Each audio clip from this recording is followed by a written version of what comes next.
we're live! Hey, it's Jake and Mark, founding members of Leather Duchess, or something like that. Thanks for joining us tonight on Cold Ones with Leather Duchess. We've got a hot list of topics here to talk about tonight. But first, gotta pop open. Nice cold one. Surprise, surprise! I'm trying something new tonight. It's Miller Lite. Yeah. Woo, that one sprayed in my face. Oh yeah. Let me turn this music off. I love that song, but it's time to go. What are you drinking tonight? Yeah.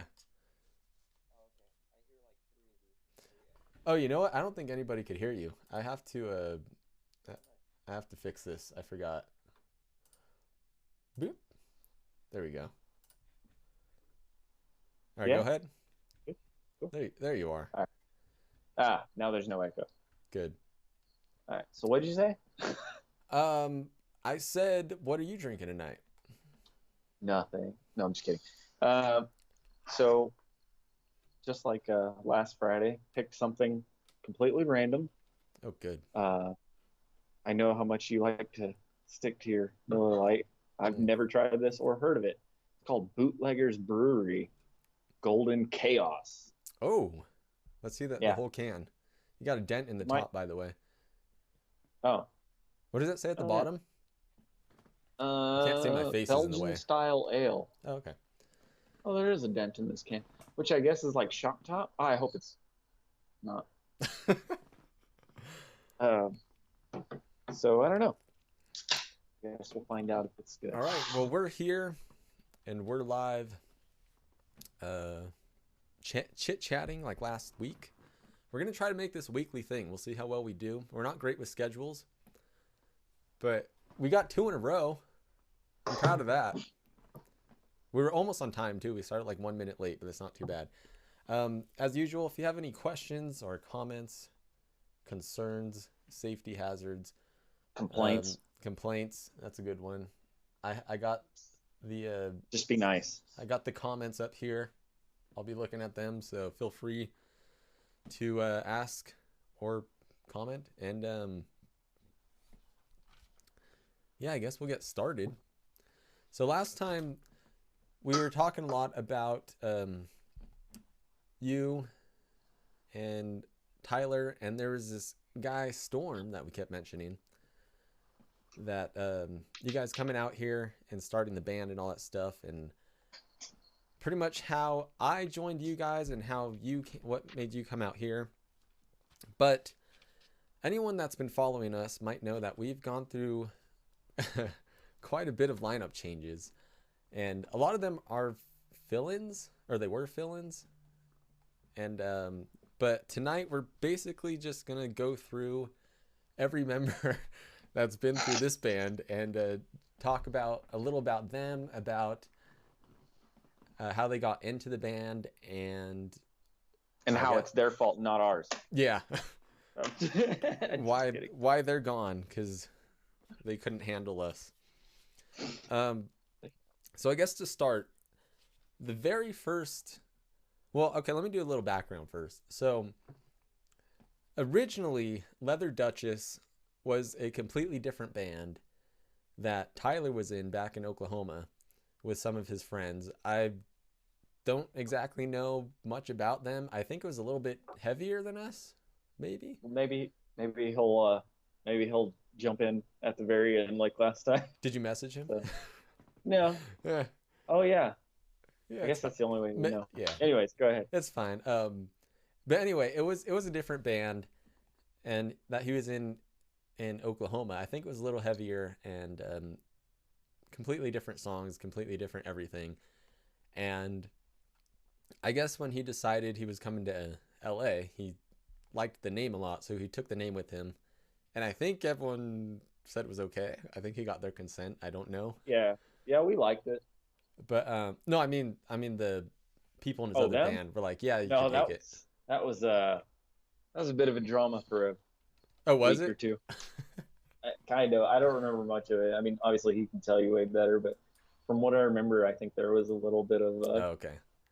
you know. See, I don't know. I don't know a lot of this part because I wasn't in the band yet. But so basically, like the very beginning was Tyler in this other band, and then he had the band name, and we talked about how you and Storm knew each other beforehand, and then you met Tyler eventually, and you guys moved out here. But we didn't really get much into Storm, which was one of the original members, and I guess if Oh you yeah, want to say one of the founding members, he was in the band before I yeah, was.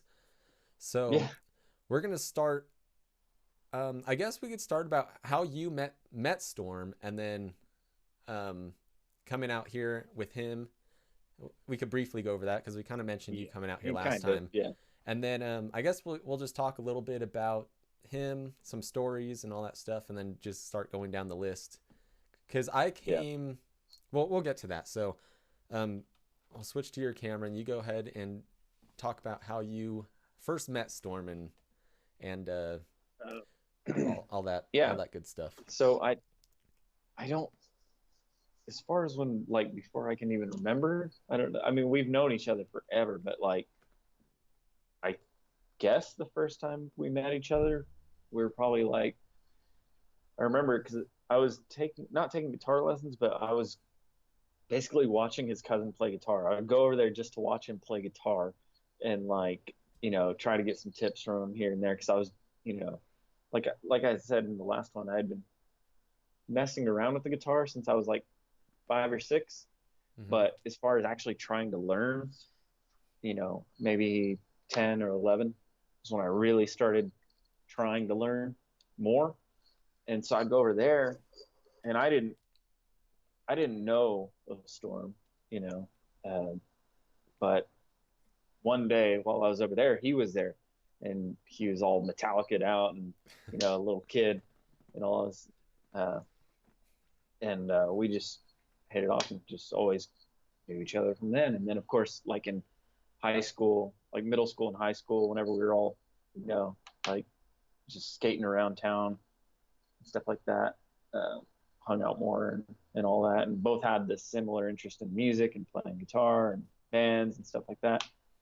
And although what's kind of cool is our parents knew each other and went to school together Oh and they wow. grew up together and like they were really good friends and growing up and all that. But me and Storm, yet we didn't know each other. But then later you find out that, the parents were Yeah. friends with each other and stuff. So that was pretty cool. But anyways, we yeah, like you said, we moved to LA and that whole thing. And so yeah, Storm's been there. We had bands together in Oklahoma and stuff. And like I said last time, those bands they're fun, but they don't do anything. Mm-hmm. So we came out here and he had been talking to Tyler about coming out and singing with us. And like you said, he wanted to get out and come do that. Um, and yeah, for like the first month we were out here, it was just basically us. I don't even know if we were trying that hard to write songs. It was young kids living out their dream in Hollywood. Yeah, saying, Party, well, we'll start writing tomorrow. party central. So okay, uh, um, so skipping ahead a little bit, it came down to it was you, Storm, and Tyler Mhm. were here together, and we're like, okay, we're gonna make this band happen. So where the first bass player that was ever technically a part of this band was Shane Shane, Rickerson. Was that his last name? I think that was Shane uh, Rickerson. That sounds right to me. Richterman. Rickerman, something No, no, around no. there. You're right. You're right. You're right. You're right. Rickerson. So how did this guy come into the picture? Because I wasn't here when he joined either. Oh, that's right. Yeah. So I attempted to go to Musicians Institute. uh, That's and most people's story. yeah, They went there that's for a about few months and was like, eh. all I have to say about that. No. Uh, so while I was there, think I was there for like 6 months, 5 months or something. I don't know. But while I was there, I oh wait, hold on. It was so long ago. He was there and he was in the guitar program as well. And I had seen him around school. I never talked to him or anything like that, but and he was in the guitar program.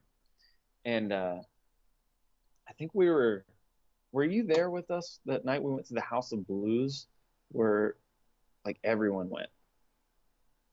I don't, I don't think you were there. But anyway, I went one or two of the nights. yeah. There's a Uh, few times you went when I wasn't there, and okay. I don't. there's some events that transpired, but I'm not going to get too much into that right now without certain parties here. But I don't know if the one you're talking about I was there. Yeah, no, I don't think so. So we went to the House of Blues, and are you sure? Because I thought we went and seen Killian's band that night, but only caught the last song. Well, yeah, I was there that night. It that might I I don't don't know. know if that's the night you're talking about. That's all I'm It saying. might have. I don't know. But so Jake may or may not have been there. But we went to that show and we were outside, like taking pictures. I don't know what it was at around that time where everybody wanted to take pictures, even though they have no idea who you are.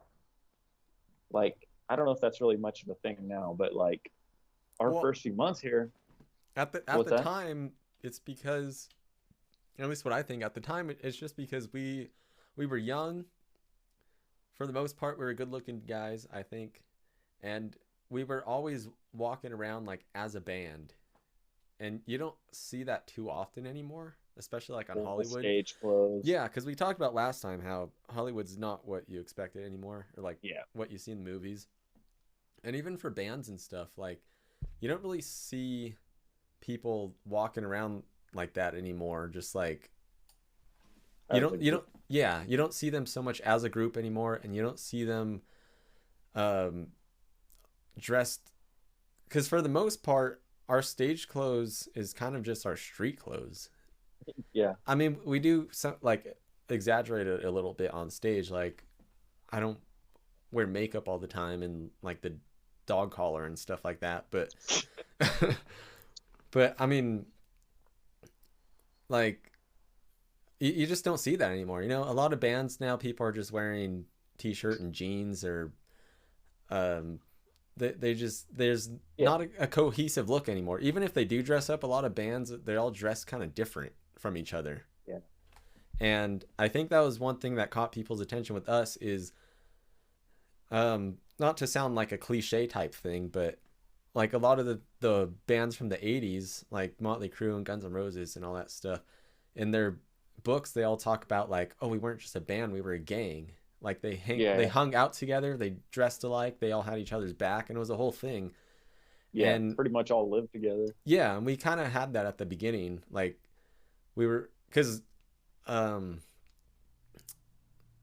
I think, I was gonna say none of us had a car, but we did have a car. We just walked everywhere. I guess because we just lived. Oh yeah, We lit well because you had a motorcycle, yeah. and which I totally forgot about until right now, which was awesome. You had that I Harley. remember every single day. I I was driving my dad's car around everywhere, and then I think Tyler Yeah, had his car at that time, because it and could fit a lot of gear. yeah, yeah. My dad had the. This was in 2014. I was driving around a Yeah. 1998 Ford Explorer. Which dude, I love that car, and I Oh destroyed. yeah, My dad took such good care of that car, and I destroyed it from this band specifically. yeah. Just everything that happened with it. But no, I guess we just used to walk everywhere because we were so close to everything. Well, and no one 'Cause wants to drive on Hollywood Boulevard, and yeah, that's kind of where we it's went. yeah, and but anyway, yeah, like we just wore our regular clothes and walked around everywhere as a whole band, and people are just like, oh, you're in a band? We're like, yeah, and they want to take pictures with us. Yeah, And it's different, and we noticed this too because as things started to change, and we started to hang out like just me and you, or just like me, you, Tyler, or not a whole band. When it's just two or three of you walking around, people don't care as much, I guess, or Yeah, they don't think yeah, so much like you're a band. It's just like, oh, you're a dude walking on Hollywood that's going to a show or because something. you see people dressed as Spider-Man. Like Yeah. it does, it's like there's crazier things that you'll see on Hollywood Boulevard than two dudes dressed like, you know, or rock or three Spider-Mans on the same guys. corner having a fight with each other Yeah, yeah, on exactly. who's the real So you see Spider-Man. weirder things. But when you're, like you said, all together, like four or five of you, it's like, oh, okay, you're not just trying to, you know, be a character on Hollywood Boulevard. It's like, Yeah. no, we're trying to go to practice. Uh, but yeah, so we were at the House of Blues, and there were just random people that outside that wanted. It was after the show, wanted to take pictures with us and all that. And it was a huge. It's somewhere, like I have it saved somewhere, but it's this huge group photo. Yeah. Uh, Yeah, I was definitely like there because I know what you're talking about you right now. remember, Yeah. yeah, and I think that was Tyler's very first night in LA. But Was it? I I don't yeah, I don't know if I because was there his first. Maybe. I don't know. remember Maybe. remember when we crowd surfed him into the living room Okay, yeah. for Was yeah, that his yeah, first night?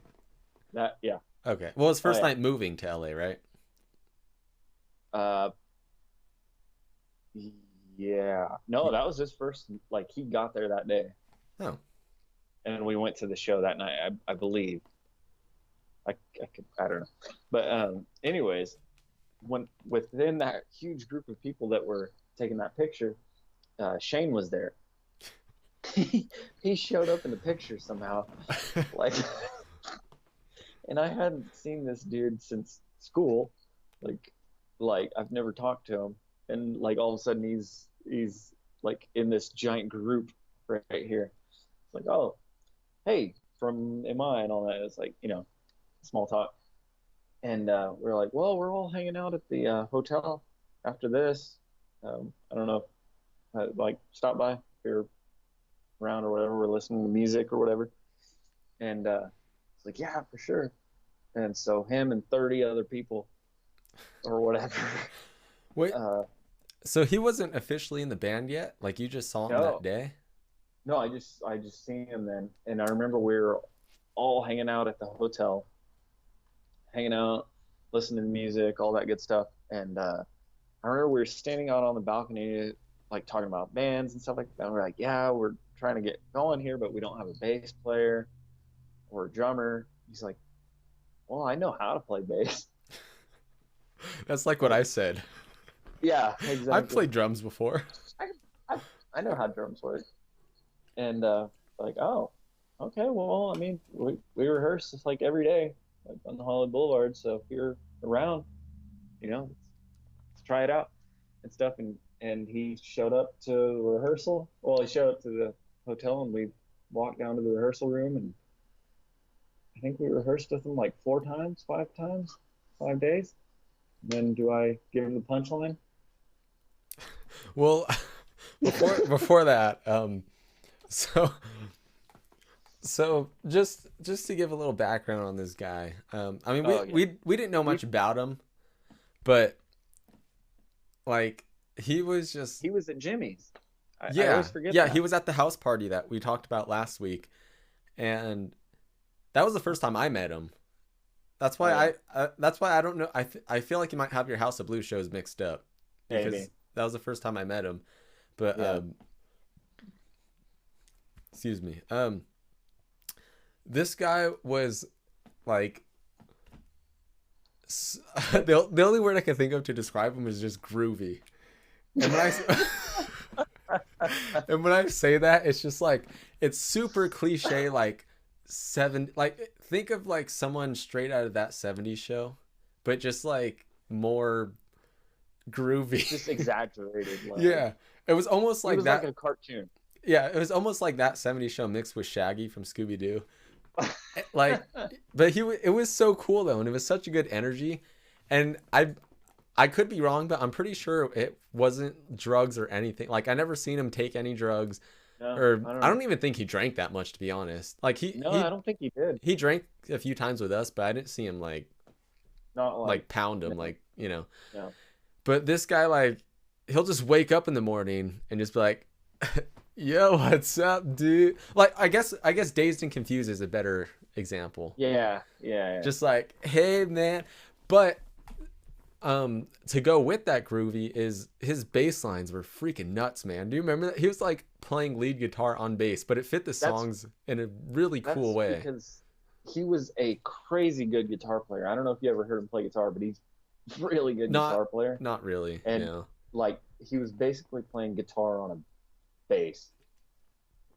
Yeah, Like, but it always sounded really cool though. It was always different. Like he was definitely improvising. He didn't write any parts at that yeah. point because, like Mark said, they only jammed with him like 4 or 5 times, and Because we every were getting ready for our very first show ever with you and Scarlet Vice. yeah, and everything was still definitely fresh and new, and everyone was even everyone was just still figuring out what they're doing. But like I jammed with him I think once or twice, and it was just his bass lines were crazy. But he was like such a cool guy, Yeah. and just very like he was fun to be around because he was just always like super like high on life and super happy and just like he Oh yeah. always he always had this movement to him.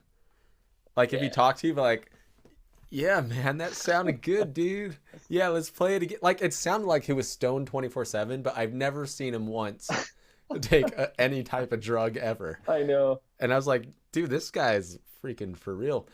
But Yeah. anyway, so yeah, he was in the band for I don't know how long before me, but after I started playing with you guys, I think he was in the band for like 2 weeks. And But that was between practices where we wouldn't hear from him or yeah, see that's him. true. But we saw him like here and there every once in a while. We'd hear from him and stuff. But like, Yeah. and we had this show coming up in about a month, and then all of a sudden he just disappeared. Like, Totally yeah, like he off the was he face of was the earth. super he was super down to jam with us. He was super into the show, like playing the show, and like like I said, his bass lines were freaking great, and we jammed a few times, and everything seemed fine. And then one day, we're like, I came over to the hotel, and we hit him up. We're like, hey, we're gonna jam, and we all walked down there, and he never showed up, and we're like, huh, it's interesting. And I Someone mean, want to call? yeah, so we called him a few times, and so we just played without him. And then the next day, same thing. We called him up. He never answered, and he Mind left. you, we have a show coming up. Yeah, we have a show coming up, and at this point, I'm still just the fill-in drummer. Yeah. And so it's like I'm a fill-in drummer, but now they don't have a And bass little did player. you know we were doing absolutely nothing to find another drummer, No, I figured. except for except for trying to get Steven Adler singer to drum for us because we thought he looked like a drummer and didn't know who he was. Nice. So, yeah, this guy disappeared off the face of the planet, and we figured he'd come back because he left his bass amp in the practice room, which to It's this in my closet yeah, to right this now. day we still have, and we still use it for like our couch jams. And I forgot about so that. thank you, Shane, if you ever Yeah, see thanks, this. Shane. We still use it You're all out the there. time. But Yeah. yeah, the dude just disappeared off the face of the planet, and we're like, I guess we don't have a bass player. And it was like 2 weeks passed, and we're like, okay, the show's next week. You got this for a second? Yeah. Well, maybe. Hurry up though. So he disappeared, and we're like, the show's next week, and he just vanished completely. And we're just like, all right, well, now we either play without a bass player, or at the time, we had Storm in the band, and he was, I guess, technically the rhythm guitar player. So we're like, maybe he could play the bass parts. And but then if you saw last week's episode or whatever you want to call it, when we were talking about this stuff, our show ended up getting canceled. So we had some time to try to find a bass player, but it was just the weirdest thing. And then, funnily enough, I think it was like maybe 2 years, maybe even 3 years after that, like after this whole thing happened. One day I was just walking by myself. I was just walking down Hollywood Boulevard. I don't remember exactly where I was going. And and I was walking to some bar somewhere, and all of a sudden this dude just like comes out of his car, and he's just like, "Hey, Jake," and I Are was you like, talking about whenever you "Yeah, randomly see him? like 3 years later." Like I just hear this dude like, "Hey, Jake," and I'm like, "Huh?" And I turn around and he looks exactly the same. He still has that same thing going with him, and it's like, "Remember me, dude?" And I was like, "Shane?" He's like, "Oh Yeah. yeah, man, you remember me, yeah, dude." And I was like, "What's going on, man?" You He's sound like, like Dude, you sound like the turtle on Finding Nemo. "Cruising down the EAC, dude, yeah." Or it's called something like that. Anyway, but my mind was just freaking blown. I was just like, "You still live in So was LA?" I. Yeah, I'm like, "You still live in LA?" He's like, "Yeah, man." I'm like, "What's been going on?" I was like, "Oh, just hanging out. I got my own Just band hanging now, just out. chilling, and we're playing this place in a couple weeks." Or I don't remember exactly what he said. No, it was just, like there was no acknowledgement of what happened. There was no no mention of the band. I mean, he asked like how I'm doing and how the band's going, but there was no like he didn't mention like sorry or it was just like I was just like, "What's up?" He told me about his band. He asked me how we're doing. Is Leather Duchess still together? Yeah, man, we got a new lineup and whatever. You should And have been like, we got a new bass player. yeah, finally. And that was it. And I was like, "All right, see you around," and never saw him again. And I oh, go ahead. no, that I mean, I was just gonna say that's all I know about Story him. of Shane. That's all I I know about him. Dude, there was one time I think I seen him. I think I did. Like I was still in MI, and there's this long hallway. Well, there's all long hallways, but like I just remember turning around, like, cause I heard, like, I don't know why. I turned around, and at the end of the hallway, like, whenever you're looking down a hallway and you can see the just how it crosses, like Yeah, someone can just cross across what you can see yeah. across. Uh, and I just turned around and seen polka dot scarves just hanging. Like You he know who had that is? walked, Did he have the he had bob walked. when he was walking? I don't know because all I seen were like the last of your feet Oh yeah, scooting across and just like scarves, polka dotted scarves just going across. Like I think that was Shane. maybe it was Steven Tyler and you missed it. It might have been Steven Tyler. I don't know. Yeah. Um. Oh, I guess just real quick to mention for those of you that don't know, Mark and Storm went to MI for a couple months for the guitar program. You guys started at the same time, right? Yeah, we enrolled together and all that good stuff. MI, aka Musicians Institute, and then I went. Um, I think I started like a year before them. I went for the audio engineering program, and I finished like the month before they started because the audio program is really short. It's like 9 months. Well, I think it's 6 months, and then if you want to do either post production or live sound, which I went for post production, it's an extra 3 months. So I went for 9 months, and then I graduated in I think December, and then you guys moved out here in like what was it like March, March? Yeah. So I graduated like the April quarter. 1st. Sorry. I graduated like Yeah. the quarter before you guys started, but so yeah, the three of us went there, so we're all somewhat familiar with the place. But Yeah. unlike them, I actually finished. How dare you? But at the same time, I'm in like hundred or tens of thousands of dollars in debt, and Yeah. I think Oh you my paid yours off, didn't you? dude, it fell apart so bad to where like the reason I had to stop going is because I couldn't actually get in the door without paying $3,000 at one point. Like That's what? horrible. That's so bad. Yeah. I, it's like I'm sorry, your financial aid won't cover. Like, okay, well, yeah. Let me check. Let me see what I got in my wallet. Um. Anyway, Linda Marie Hi, Ramos Linda. Badillo says, "Miss your face." Yasmin Davis says, "Hey," and Lori Flores says, "Love this with a heart." Thank you, Lori. We love you too. Hi, Hello, Lori. Linda, Hi, and Linda. hey, Yasmin. Thank you all Yeah. for watching and commenting. Once again, if you have any questions, we'll be glad to take them. But getting back to Storm, so that was basically the Shane story. Like we don't know what happened to him. He was there for a good like month or so and just disappeared. if anybody has any information, Yeah. his whereabouts. Dude, we should have put an ad on like milk cartons and stuff, like missing bass Yeah, player. yeah, missing base We're player. still looking for him. Yeah, we're Um, worried about. so you moved out here with Storm, and that was a really cool situation because at the time his dad was making some pretty decent money, Yeah, and he was basically paying for everything, right? Like he paid for the yeah, hotel, and yeah. It's great. and I know like I think I mean you could tell better than me, but I think he basically was like, I'll give you this much each month to like go to school, and here's like for living out there and food and all that stuff. But I imagine there's like a cap of like this much per month. But I know like every time I'd come over to Storms, like I'm gonna walk over to Western Union and get some money, and he'd always get Yeah, wired like more money. And so basically, we had a pretty good setup there because everything was like paid for, and we could have used that to our advantage, and wrote some good good songs. balance. Maybe got some good instruments and played out of town and stuff.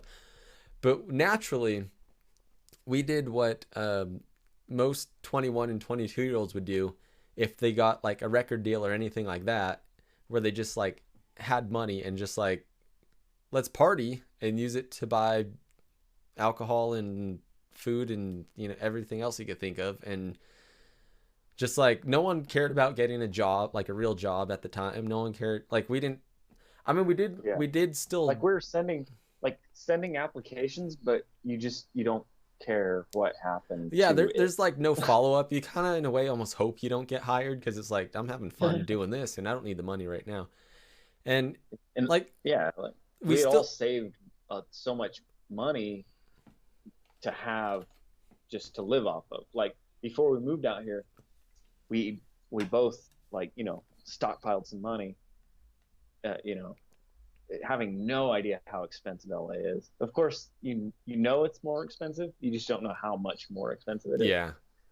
And so that money goes by really fast. Well, yeah, especially the way we spent it on useless stuff that we don't need. But Yeah.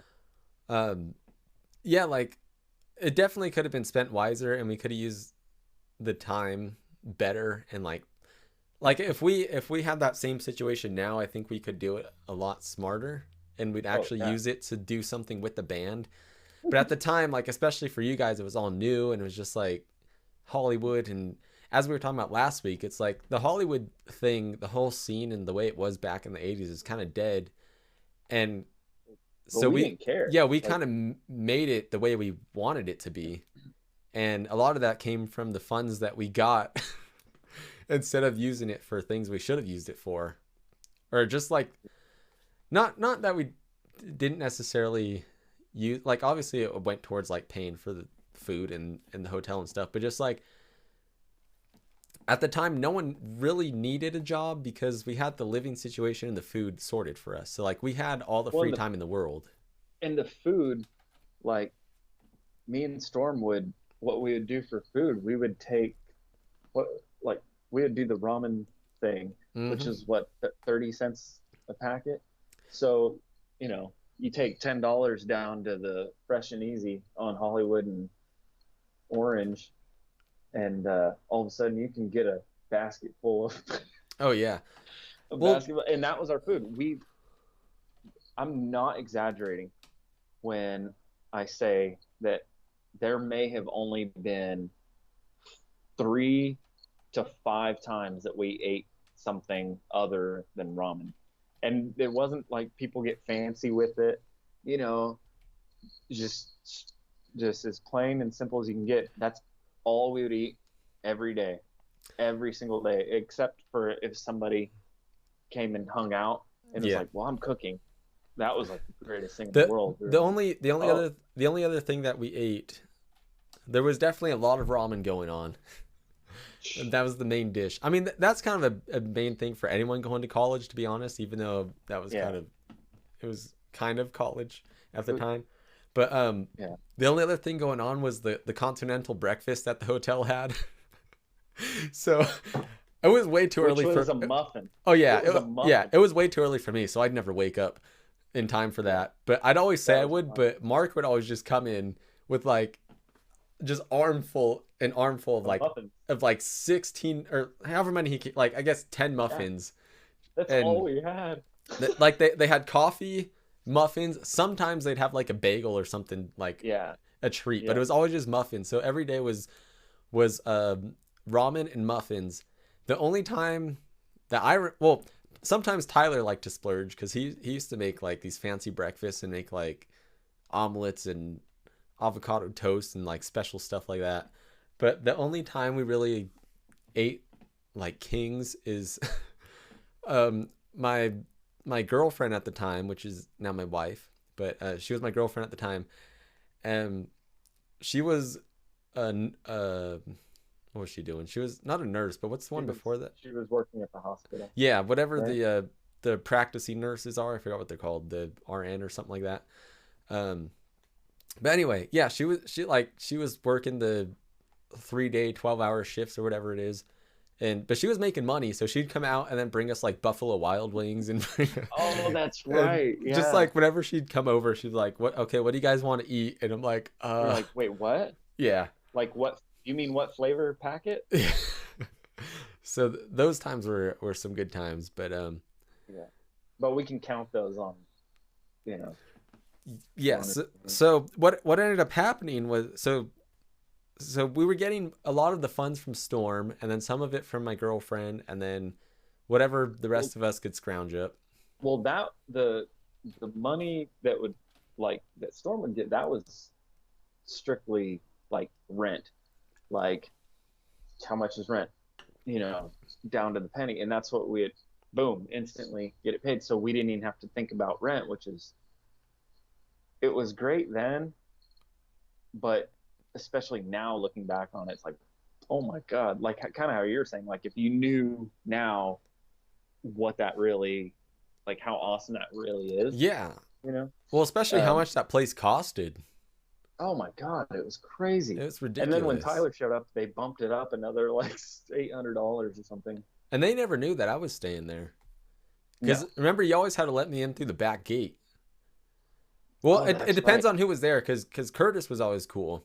Curtis was awesome. And he would just be like, "Hey, man, how you doing?" But if the lady, I don't know if it was the owner or whoever it was, but that one lady was there. You're I always know like, exactly. "Oh, the lady's at the desk. You got to go through the back." And I'm like, "Oh, okay." But Yeah. yeah, it was definitely something we took for granted at the time that we could have used more to an advantage. Because imagine anybody living in LA, imagine having rent free living and no matter what you're trying to do, if you're trying to be an artist or even just a regular, it doesn't matter. Just if someone's paying your rent Yeah. in LA, like that's incredible. Yeah. But Well, and, oh, go go ahead. ahead.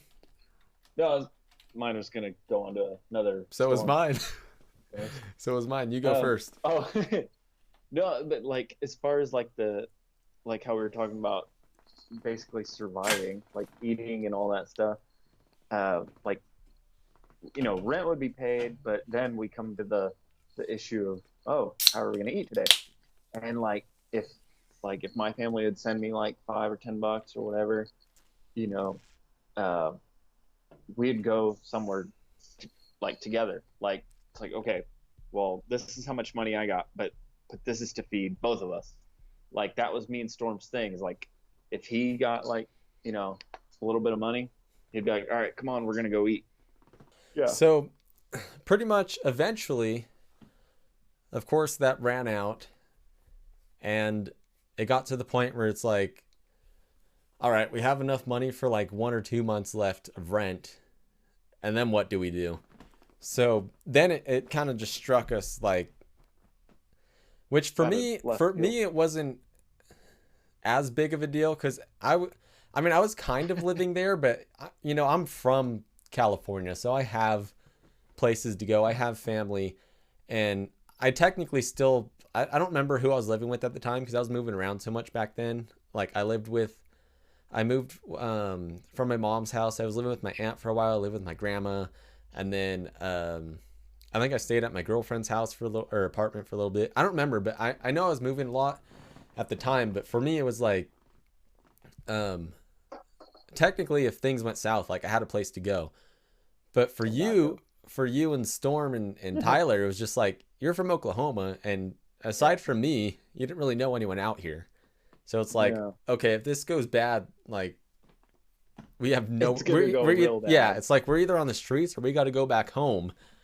Yeah. Which you would need money to go home. That's true. We didn't we didn't have money to go home. So uh yeah, that was yeah, and it got pretty rough after that because we were there for about 8 months, 8 awesome months. We were at the hotel, and it was like you said, like carefree for 8 whole months, and then it just, of course, ended. I mean, it had to. It Well, was okay, just I guess before that we should get to because we're getting a little bit off track here yeah, with I guess just with the timeline.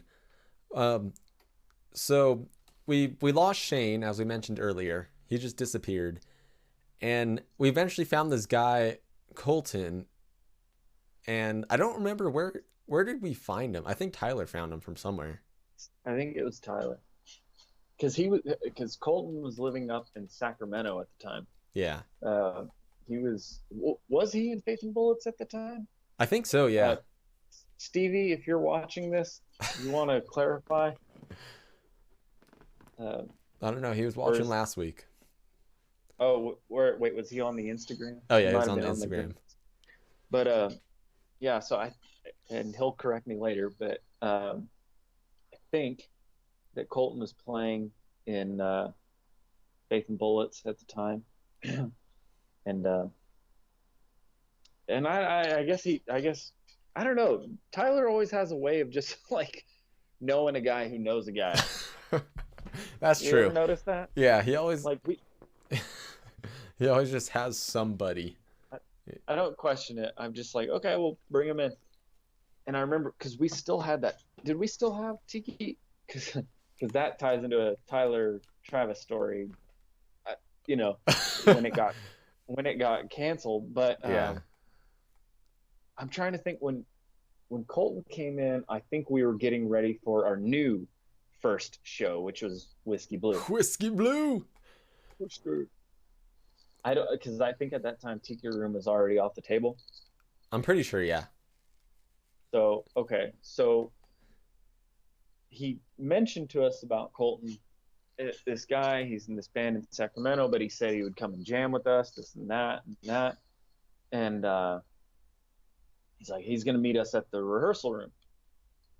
And so we're like, okay, cool, cool. We go down there, and and I think he's already waiting on the third floor, like right outside our door or something. Sounds And about right. yeah, and dude, it was awesome. Like he plugged in and we started playing, and instantly it just clicked. It was really really cool. He's a super cool Yeah. dude. He had a Kiss tattoo. Oh yeah.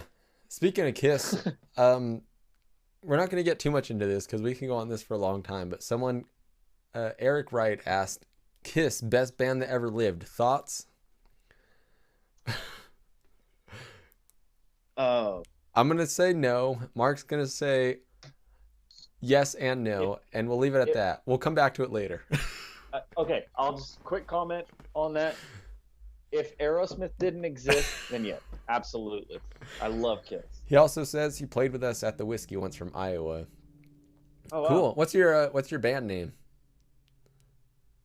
If you tell us your band name, we'll remember. You wanted the Yeah. best, you got the best. That was true back in 1970, whatever year they Hey, were on hey, fire. hey, But hey, hey.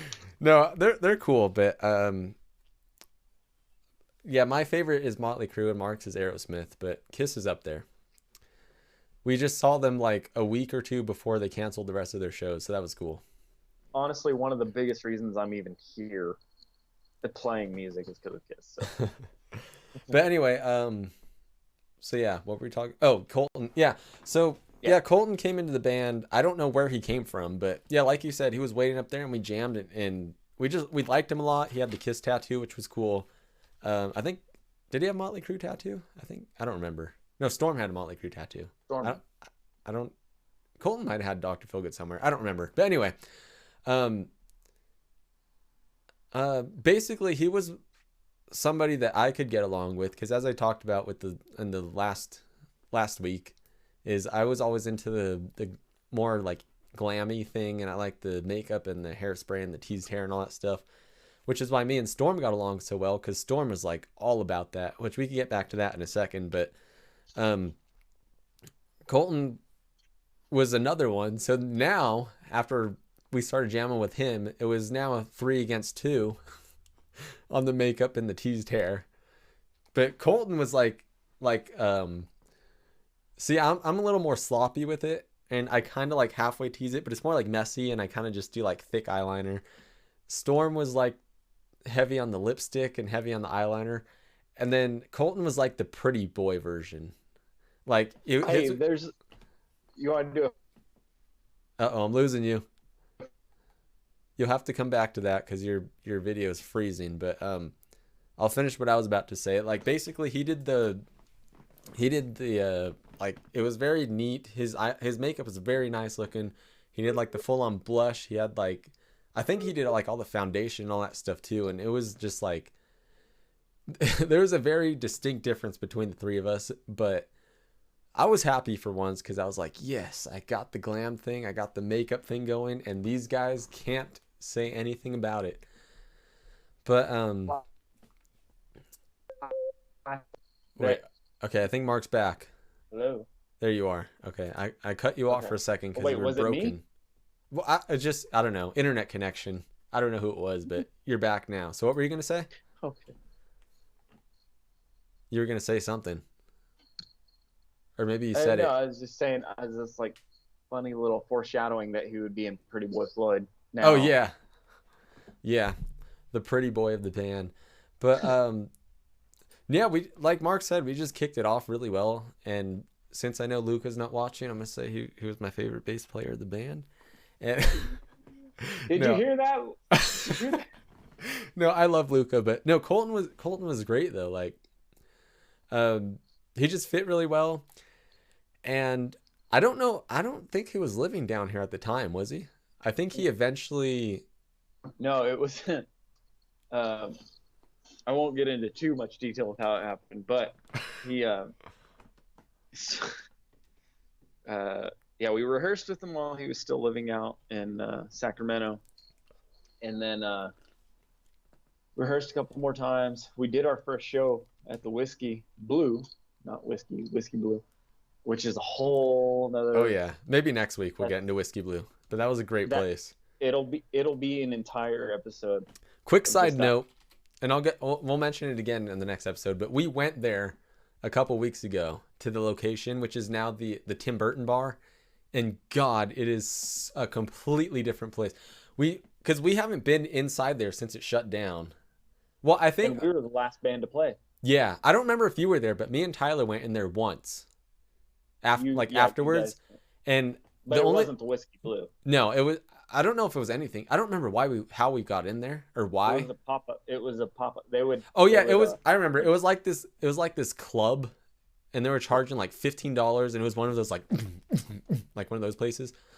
But we went in, and that time it wasn't that different. All they did was they tore down one of the walls, and so like the whole middle area was open, as opposed to being like the bar area yeah. and the venue area. But not too long ago, we went back there with Luca, and we're like, we're gonna show you where it all. It was like the Motley Crue video, and they're like, this is where it all began. Yeah. Like we tried doing that with him, and we walked in, and we're just like, What is this? what is like? I did not know where I was. But anyway, I'm not gonna get too far off topic, but we'll get into that maybe next week. Yeah. But that place was fantastic. But anyway, continue where you Yeah. what you were saying. So we had. Oh, excuse me. Oh, I thought of bedtime. But Yeah, so 10 o'clock. yeah. Hey, it's like 1 o'clock in other places. Um, but we were rehearsing, and then we finally got to time for the first show. Played the first show, which I don't know if we want to talk about that another time, but it was awesome. It was really, really cool, and uh, it was at the Whiskey Blue, and we ended up almost being like the house band for that Yeah. place. So we'd play every week, sometimes multiple times a week, and Multiple shows a day too. multiple shows a day. There's some days we did some days we did 3 shows Yeah, in a night. yeah, A lot of times we did 2 shows, but some days we did 3 shows in one night. yeah. So we were constantly doing stuff there, and and our hotel was right down the street, and everything was so convenient. So Colton, and obviously he could always tell this story much better than I could, him. But from what I remember, it was after one of our shows that, I think he had met. I don't want to use names. I don't know if they want to. But anyways, He met a friend. He met a friend, and he was like, well, I've got a bunch of friends out here in a band, because by that point he had officially joined us, like as the bass player for the band. And so he's like, well, I might as well move down here. And he did. He moved down here, and yeah. So he at that point he was living right down the street from us. Yeah. Yeah, and yeah, he was really cool, but I don't know if it was him or the girlfriends he had or anything, but we never really hung out that much, like outside of practice and shows. And Yeah. I mean, we liked him a lot and we got along really well. Oh yeah. And like when we did hang out, we even with his girlfriends, like we always had a good time. And but I don't know, I mean, nothing against him because I think he just had his way of doing things. yeah, and that's fine because I know some people Yeah. they don't want that whole like going out and partying thing, and that's cool. But yeah, we liked him a lot and we had a good time with him. But so now back to where we were before that is. So this was still in the time when things at the hotel were going good and we were practicing on Hollywood and all that stuff. But it came to a point where money was running thin, and then it was just like, okay, now I have like 1 or 2 months left of rent. So what do we do now? And then at the same time, Colton was having trouble, I think, trying to find a job. And he was thinking about moving back to Sacramento. And it was kind of all happening around the same time. And so eventually the money ran out for the hotel. And then Tyler ended up finding another living arrangement. And and you and Storm ended up, you were just like hotel hopping basically, right? Dude, you got like a lot of different hotels. Yeah, we'd get hotels by the week and just hop yeah, around. A lot of them like didn't want to keep you more than a week, right? Because Yeah, I remember every time I'd come over, you were at a different location. And you're just like, it's over here, it's over here. Yeah, it was bad. But I had, yeah, it was bad. it was a whole, it's a whole thing. But it was hotel hopping for sure. Yeah. So it was a rough time in Leather Duchess. So the short version of what happened is basically 2 or 3 times, Mark and Storm together, usually, they moved back to Oklahoma for a few months, and they're just like, all right, we're going to get a job. We're going to recoup and regroup ourselves, save up some money, and then we'll come back out in a few months. And that happened a couple times. And then at one point, Colton was like, all right, I have to move back to Sacramento. And it was, he basically was like, it was in Vegas. It was in Las Vegas. Oh, that's right. He did move to Vegas for a while. We had just played a really good show. I forgot about that. Yeah, so we had a show booked at the Dive Bar in Las Vegas, and we were having a good time. We were playing. We even did an impromptu Detroit Rock City.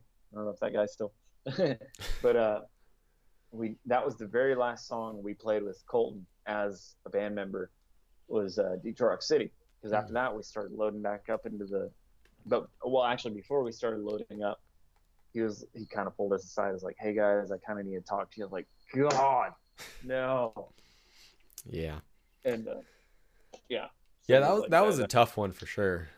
Yeah, because we liked him a lot and he fit the band very well. But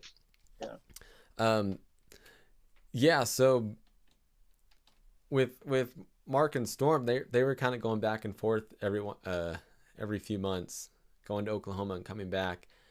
And then there was one time, um, after a show at Loaded, when they used to have bands, which is kind of weird saying that because actually Loaded doesn't exist anymore. But yeah, now it's the Star Wars bar, the Star Wars pop-up bar that's been there for like years now.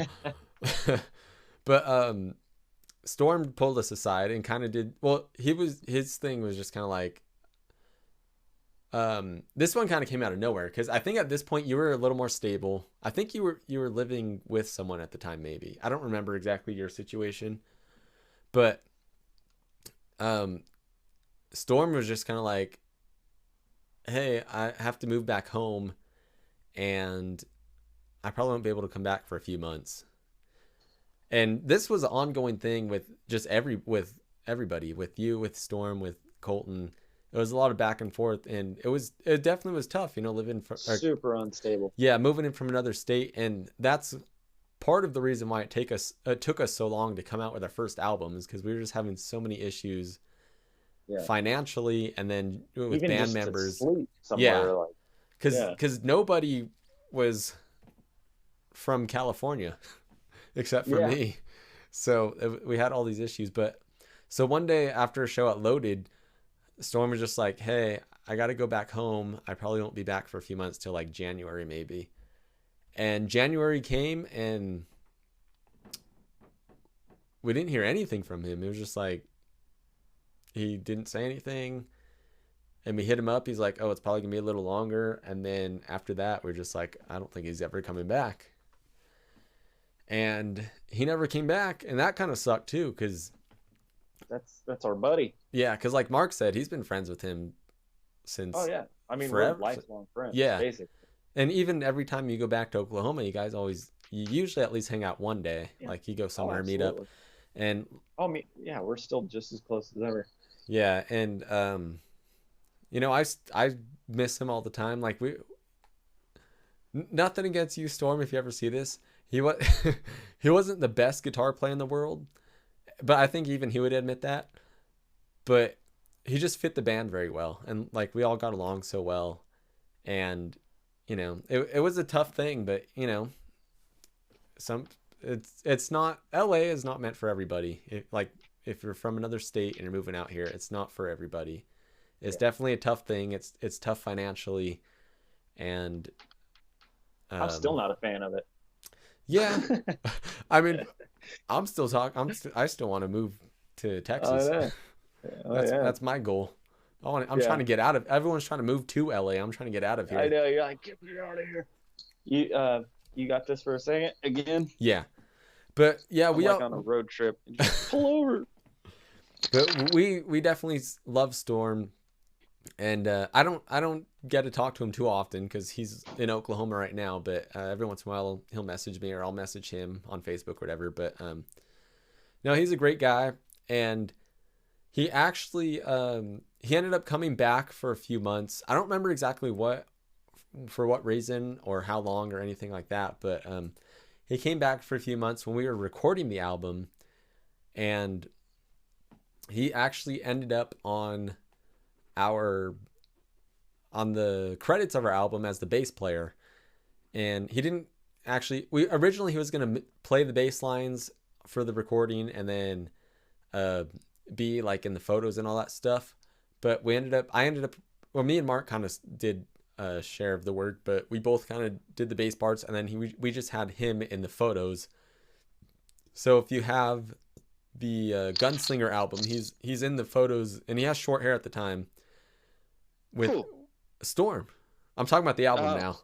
When he was talking about the second coming of Storm? Yeah, just like when he was in the band, like he had the long hair and the tease hair thing, and then he ended up coming back for the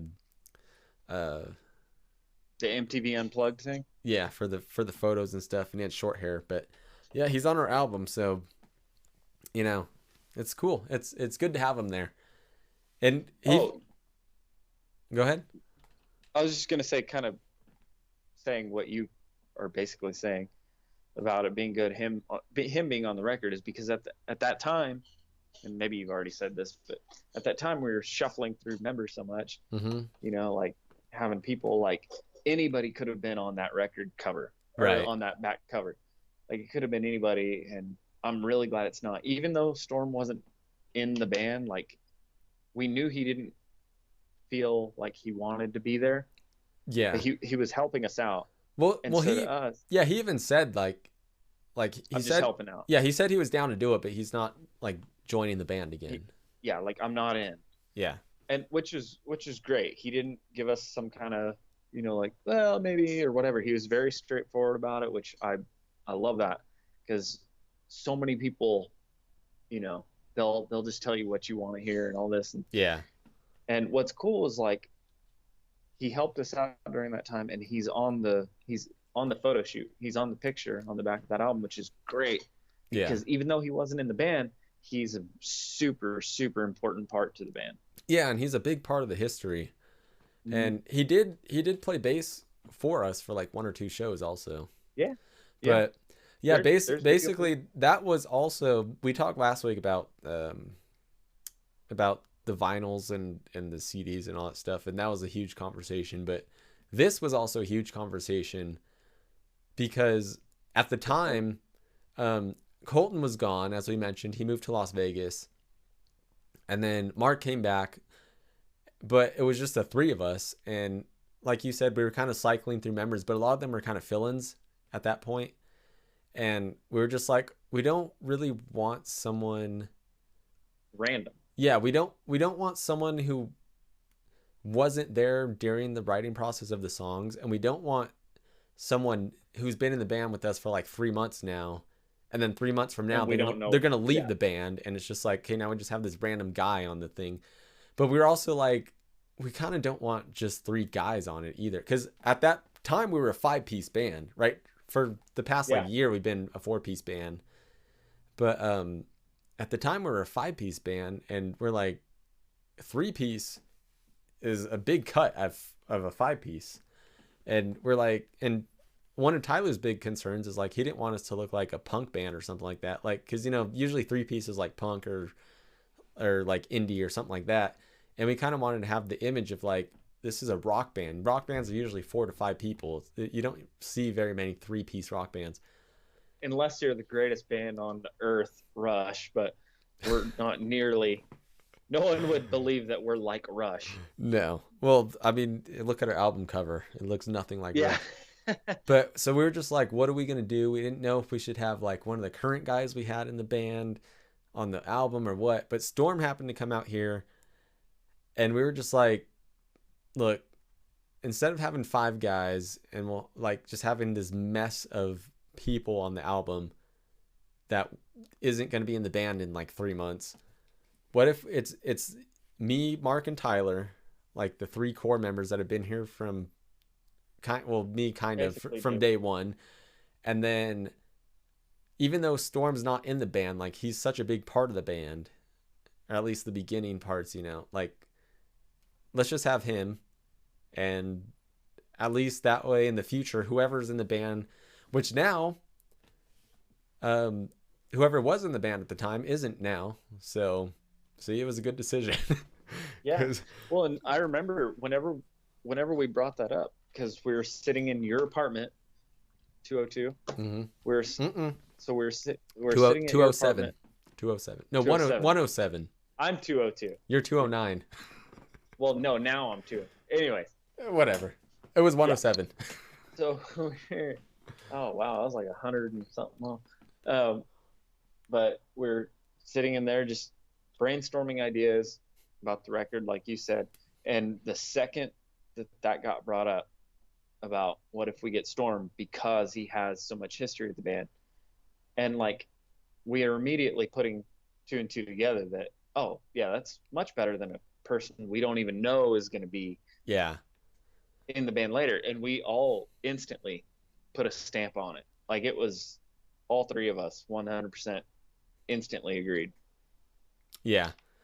The only kind of, well, the only kind of like thing that we were a little unsure about was, for one, like we mentioned, he said he wasn't rejoining the band or anything. He's just helping us out for the photo, and which we understood that, but we were just Yeah, like, do we want a guy on the album cover that's that's not in the not band. actually in the band?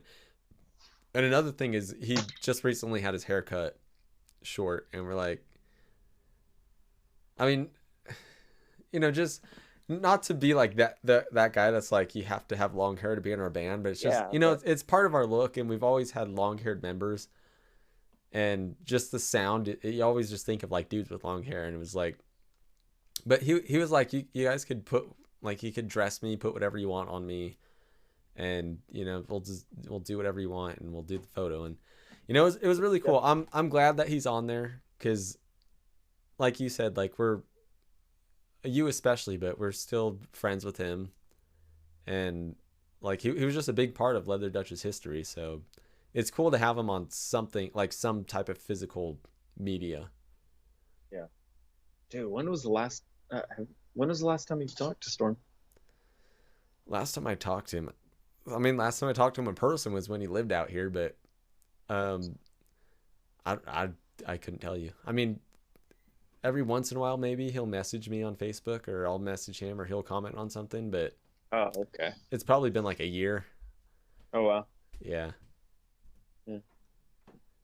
So yeah, that was Storm, and that's all that is an understatement. Like, you know, all that about Storm is an understatement. Like, he was one of the gang. He was, Yeah. you Well, know, he was definitely, I guess, to get a little bit less about the music and a little bit more about him. He was definitely more of the carefree, like, I don't care what you think about me. Yeah. He's like the guy that you go out with and you think, am I going to go to jail tonight?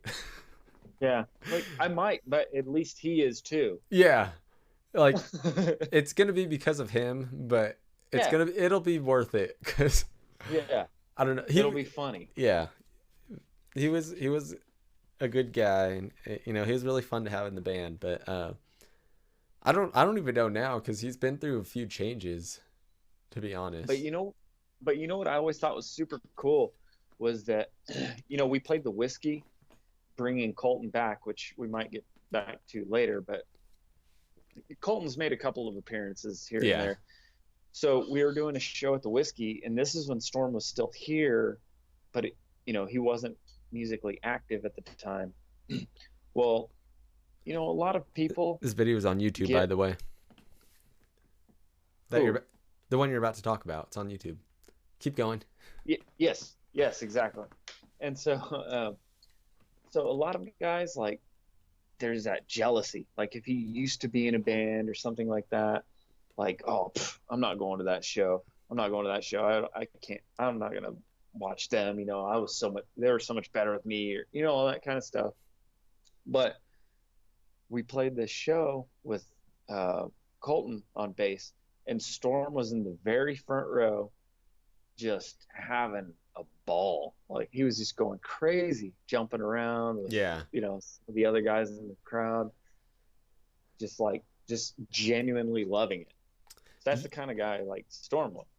Yeah, Is. and yeah, he was having a good time. He was getting the crowd going, and like I said, the video is on YouTube, and you could see him in some of the songs, Yeah, like jumping up like on the stage, or not like on, but like lifting up on the stage and just like, yeah, and yeah, he's a really cool guy. But okay, we did spend a lot of time on Storm, but like we said, he was a big part of the band. So, but moving after that, so we had Shane first, or Shane and Storm, Shane on bass, Storm on rhythm guitar. Shane left like after a month, and then Colton came in, and then him and Storm kind of fizzled around the same time that you and Storm were kind of going back and forth, and then you came yeah. back. Because that was the original, what we consider the original lineup. Because Shane left so quickly. Yeah, yeah, He left we before our very first show. yeah, for us, the official first, it's kind of like AC/DC, how they had a singer before Yeah, like Dave Evans, Yeah, nobody. yeah, Yeah. or like Motley Crue. Like you don't count Odin as the first singer. Oh, So hi, like I'm Odin. Odin, which by the way we could talk about Odin, but that could be another episode too. We met Odin a few times, but but yeah. So I mean, Shane was great, and we had a good time with him too. But he was such a short period, and not much happened with him. Yeah. Because like all the writing, we only had 3 songs at the time, and you guys wrote that without him pretty much. Yeah. And but yeah, for us the official first lineup is Tyler lead vocals obviously, and then Mark and Storm on guitars, Colton on bass, and me on drums. So that was like the official first lineup. That was our first show lineup. That's our real day one. Yeah, that was like our first show. That was, and we were in that lineup for about a year, with a few back and forths. It was solid though. It was Yeah, pretty solid. yeah, it was good, and we played a good number of shows. We played a lot of shows, and we hung out all the time. Minus Colton, he was here and there, but But the few times that he did hang out with us was like the coolest. Yeah. Like yeah, fun time. yeah, like we said, it was. I think it was just his personality, but we still loved him, and we had a good time when we were together. But anyway, so Colton was gone, Storm was gone, so now we need a bass player and we need a guitar player, and this lasted for a while, because we wrote, I think we wrote 1 or 2 songs at this point, but we were kind of just like unsure what to do. We did like 2 or 3 different demos of the 3 songs we had, which were Gunslinger, Number 11, and On My Knees. And so who came after that? Was that, I think Quentin came next, didn't he? Was it the Quentin phase? I think so, because that's what led to the spring breakdown thing, and Colton played that with us. Because Colton played it. Yeah. Did Colton do a special appearance? I think so. I don't think he was in the band still, was he? I don't think so. I don't remember. Oh, no, okay. Yeah, no, he just showed up just to play it. He might have been. I don't remember. But so what happened was, once again, like we mentioned, Tyler knew a guy that knew a guy, and somehow he found this kid from Texas. All the way in Texas. So of course we get another person from another state. So we all know how this is going to end. But we find this kid, and it's not just another person from another state. At this point, he's a straight up kid. Yeah, at this point we're all over 21. We're either 21, somewhere between 21 and 23 or something around there. Yeah. And Tyler finds this kid, I think he's 17, and he hasn't graduated college yet. Or I mean high school, not college, sorry. He hasn't graduated high school yet. But he finds this kid, I don't know from where, but he flies out here, and I think his mom didn't like the idea, but she's like, you could go out there for like a week or 2 and see how. I don't know the whole situation, but I think he spent a week out here hanging out. But so he flew out here. I think he got his own hotel, and Yeah. But let me tell you, of anything, if there's anything to say about this kid, for being 17 years old, he was really good at guitar. Like, oh yeah, I hated his tone. Sorry, Quentin, if you ever see this, I hated your tone. He played out of a Black Star with like the gain and the treble all the way up, with the overdrive pedal. The cliche thrash tone. Yeah, it was horrible for what I thought our band needed. For our but style. his playing was like super clean. He was able to shred really well. Not that we do a lot of shredding, but like just like anything he played, what he was going for. But just anything he played was like super clean. It sounded really good. And I mean, not necessarily to compare him to Zach Wilde, because that's a whole nother level, but it's kind of that idea, like, Yeah. when Zach Wilde got found, he was like this little kid that was just like blowing people away, and it was kind of like that. It was just like, man, this guy actually has some chops. So we had him there for a week or 2. Okay, I can't finish this. I'll be right back. Is that your that's too. There's too much going on there. What give us a little flavor taste, flavor breakdown. See, it looks very cloudy with a chance of meatballs, and it's just, dude, I didn't realize this when I bought it. So I bought it because it's something new, it's something different, it had a cool name, And after I bought it, I realized it said 8%, 8.8% beer or alcohol or whatever. Dude, See, this is why I don't experiment. I stick with what I know and stick with what I love, and I don't have this problem. no, and that's how I am, except for, cold ones with leather Duchess. Why not give you a little? You're not like that at all. You're I'm always not. you always have I'm not. something new. I'm like, what is this? All right, So I'm gonna go to Old Faithful. I'll be right back. get your drink. Wait. Before you leave, what were we talking about? I gotta continue. Quint. Oh yeah. So he came. Okay, go ahead. So, um, so he came down and we jammed with him for. I think he might have been here a little bit longer than a week, because I know we sent him all the songs when he was back in Texas. He learned them all.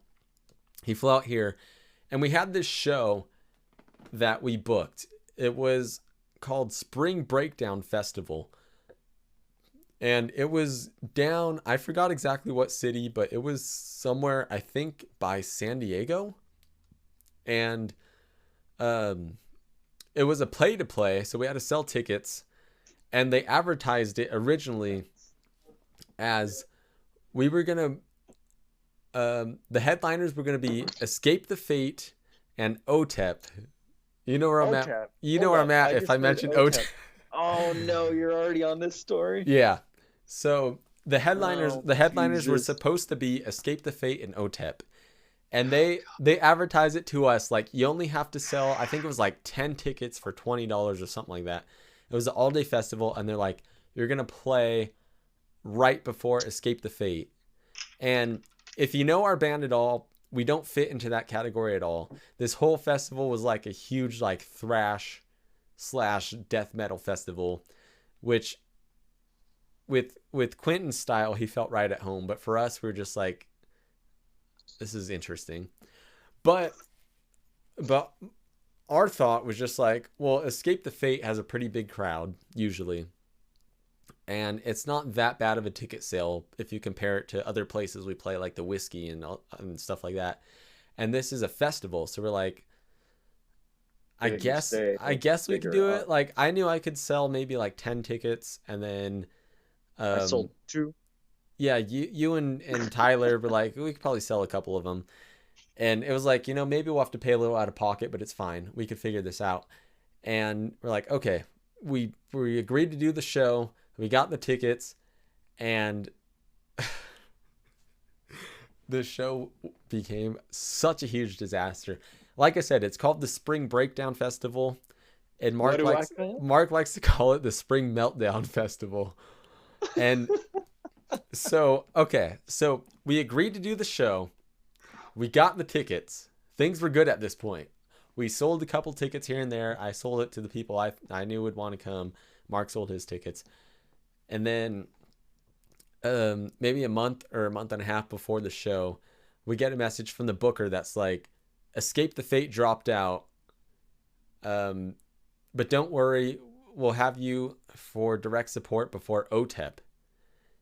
And my thing is like, okay. Thank God. Yeah. My thing is like, okay, first of all, we were already thinking that Escape the Fate is pretty heavy for us. But I think we would have fit a little better. But like OTEP isn't. Let's get heavier. Yeah, it's to me. I don't think OTEP is half as big as Escape the Fate. I could be wrong. I mean, maybe they are. No, I don't. I'm not that in depth in the thrash and heavy metal community, but maybe. But it was like, I don't think they're half as big as they are. And second of all, it's like you said, let's get heavier when we were already concerned about playing before Escape the Fate.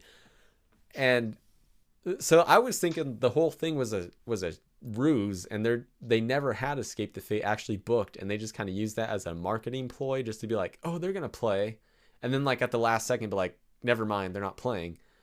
You guys can see the heat rising, right? Yeah, it's already started before the day before the day even comes. Dude, we got there early. You picked me up at like 7 in the morning. Oh yeah. So okay. We're gonna go. Let me take you for a ride here.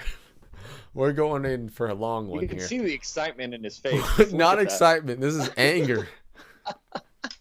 This let me preface this by saying this is the worst show that we have ever had in our life, To date. and one of the worst days of my life. Just in general. Okay, so these guys tell us, okay, so OTEP, keep in mind, we're playing right before OTEP. They're supposed to be the headliner. So, of course, there's going to be a few bands after them, but they're playing at I think it was a 10:30, I can't talk. No. They were the very last band. I thought there was one or two after them. Nope, because everything shut down right after that. Okay. So they were the very last band. We were second to last in this whole festival. On the main stage. It was a great spot. It was great because we had the main stage. There was 6 stages. But I think they were playing either 10:30 or 11 at night. Something super late. Yeah. They told us when they sent us the contracts and all the stuff we signed, they said all bands must be here by 9 a.m. to drive over to the stage, unload their gear, and then go park your car, whatever you do. And then 20 minutes before your set, meet backstage to set up your gear and start bringing it on stage. So that was on the contract that we signed. So we... You gonna be okay? No, this hurts. So keep in mind, this is the Pico Rivera Sports Center. Yeah, that's Sports the place. Arena. I couldn't remember the city. It's kind of Rivera. It's kind of by San Diego, but yeah, it's Pico Rivera, wherever that is. But keep in mind, we live inside the arena, outside the arena. Yes, outside in the lawn, in the dirt.